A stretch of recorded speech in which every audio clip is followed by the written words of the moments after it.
Bismillahirrahmanirrahim. Assalamualaikum warahmatullahi wabarakatuh.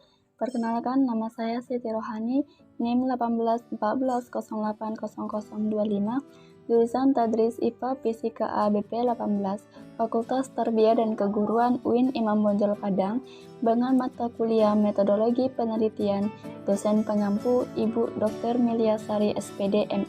Masuk pada pembahasan yang pertama, yaitu referensi atau daftar pustaka. Referensi atau rujukan merupakan segala bentuk dari teori atau juga argumentasi yang biasa digunakan untuk menunjang suatu ide atau dapat juga gagasan. Teori atau argumentasi supaya bisa mempertegas apa maksud yang ingin kita utarakan atau sampaikan dengan menggunakan tulisan atau juga dapat menggunakan lisan. Tujuan referensi diantaranya adalah memperkuat argumentasi, di mana referensi ini tujuannya untuk argumentasi agar kita mempunyai sumber yang kuat untuk argumentasi yang kita terapkan di dalam suatu penelitian. Yang kedua itu menghindari plagiarisme. Tujuan yang kedua itu menghindari plagiarisme. Dengan adanya referensi, jadi plagiarisme ini dapat kita hindari. Yang ketiga itu menghargai karya orang lain. Yang keempat, memberikan informasi kepada para pembaca. Syarat yang harus dipenuhi dalam penulisan daftar pustaka yaitu: yang pertama, bagi penulis yang menggunakan marga atau keluarga, nama marga atau keluarganya ditulis terlebih dahulu. Sedangkan untuk penulis yang tidak menggunakan marga atau keluarga, diawali dengan penulisan nama akhir atau di belakang kecuali nama Cina. Yang kedua itu gelar kesarjanaan penulis tidak perlu dicantumkan dalam daftar pustaka. Syarat yang ketiga, judul buku cetak miring atau digaris bawahi pada setiap kata. Jadi jika dibuat garis bawah yang bersambung sepanjang judul. Keempat itu garis pertama diketik mulai ketukan pertama, sedangkan baris kedua dan seterusnya diketik mulai ketukan ketujuh. Yang kelima, jarak antar baris satu dengan baris berikutnya 1 spasi. Yang keenam, jarak antara sumber satu dengan sumber berikutnya 2 spasi. Tata cara penulisan daftar pustaka yang baik dan benar. Cara menyusun daftar pustaka dari sumber buku. Yang pertama itu kita harus menulis nama penulisnya, baru tahun terbitnya, ketiga judul bukunya, dan nama kota dan tahun terbitnya. Sedangkan cara penyusunan daftar pustaka dari sumber lain selain buku, penulisan daftar pustaka dari sumber jurnal. Yang ditulis itu judul jurnal atau judul artikel, nama penulis, tahun terbit, kota terbit, dan tahun terbitnya.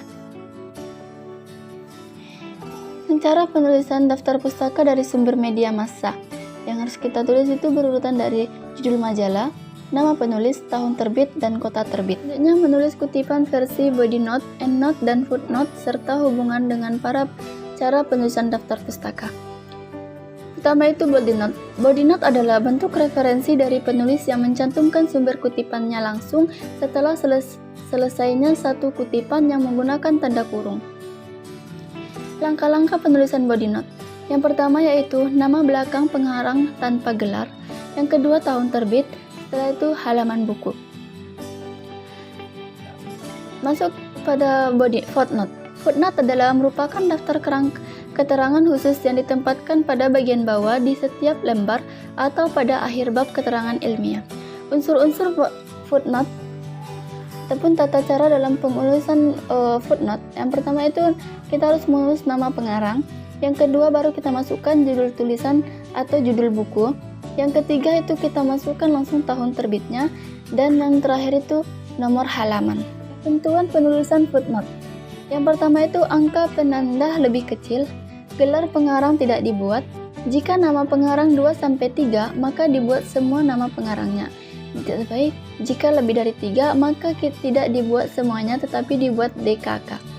Yang selanjutnya judul buku dicetak miring atau bisa digaris bawahi. Selanjutnya itu endnote. Endnote adalah catatan akhir endnote atau catatan akhir adalah catatan referensi yang diletakkan di akhir satu karya tulis ilmiah sebelum daftar pustaka.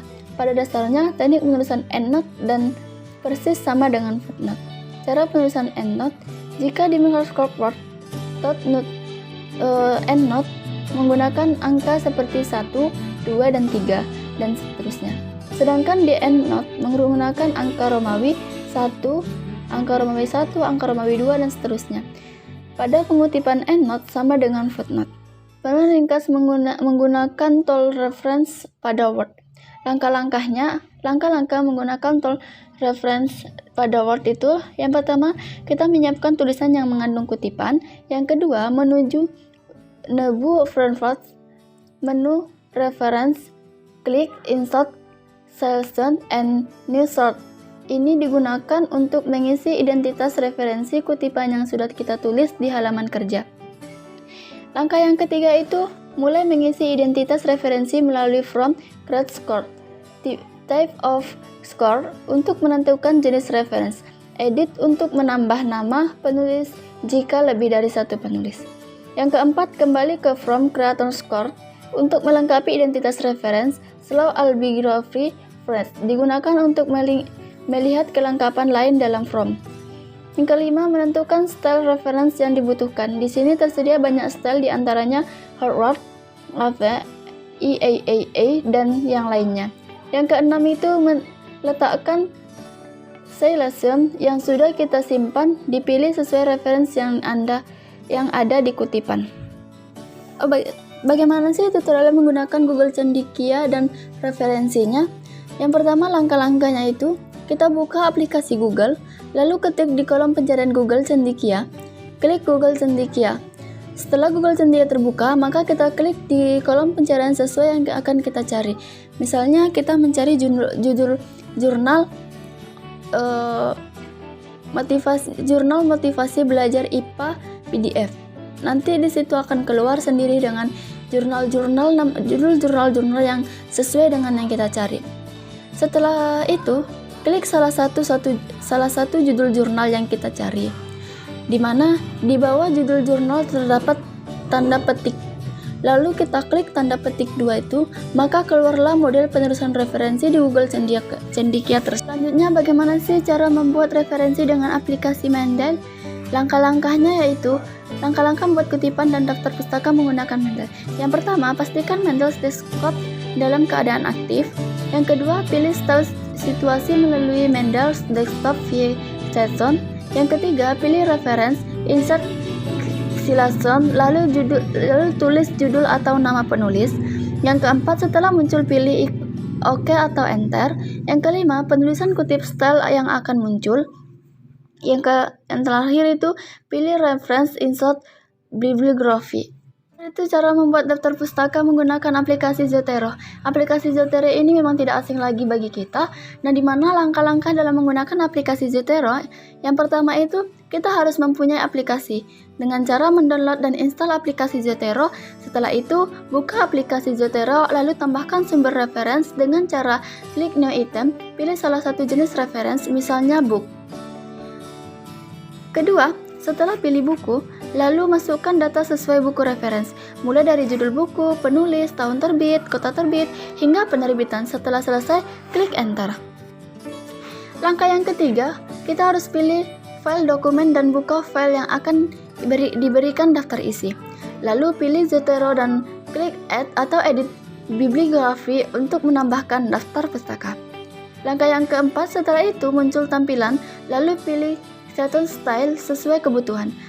Kita dapat memilih Session Style atau model bentuk daftar pustaka yang telah tersedia. Misalnya, pilih Shisawa Manual of Styles 17 Edition Full Notes, lalu klik OK. Langkah yang terakhir yaitu selanjutnya akan muncul tampilan daftar pustaka seperti yang kita lihat secara otomatis di dalam laptop kita. Thank you for watching my video. Assalamualaikum warahmatullahi wabarakatuh.